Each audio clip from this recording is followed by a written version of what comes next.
Bakit kailangan ba i-audit ng Meralco? Ibig bang sabihin nun, yung mga pinagcha-charge sa atin bilang consumer ay sobra-sobra? May mga dapat tanggalin sa... Kasi tayo naman, mga consumer, bayad lang naman tayo ng bayad. Si Bigor niya nga, hindi niya maintindihan yung bill niya. Bayad lang siya ng bayad.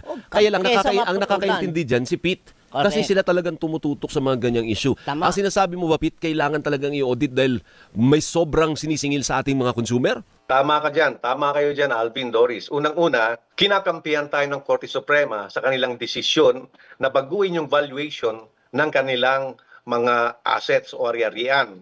At ikalawa, gumawa rin ng panibagong criteria or standard sa pag-recognize ng mga expenses na mayroong kinalaman sa pagsiservisyo, pagbibigay ng kuryente. Kaya napakahalaga talaga na i-audit in light of the Supreme Court decision and in light of the refunds that Meralco has been doing from 2011 up to 2024 na from 48 million plus na almost 20 ay magiging 68 billion na refund yan.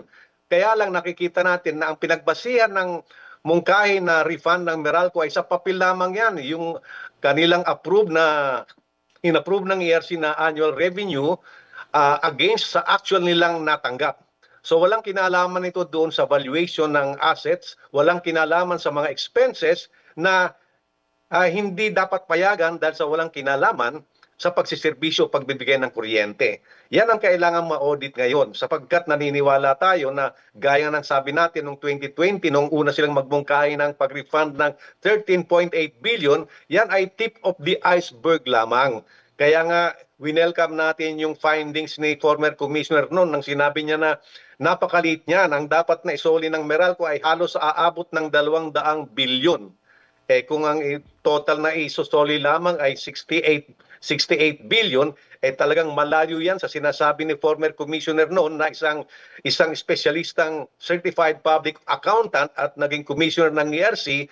Ayon sa kanyang pagkukwenta, ay aabot ito sa almost 200 billion na dapat isole ng Meralco dahil sobrang paniningil ito.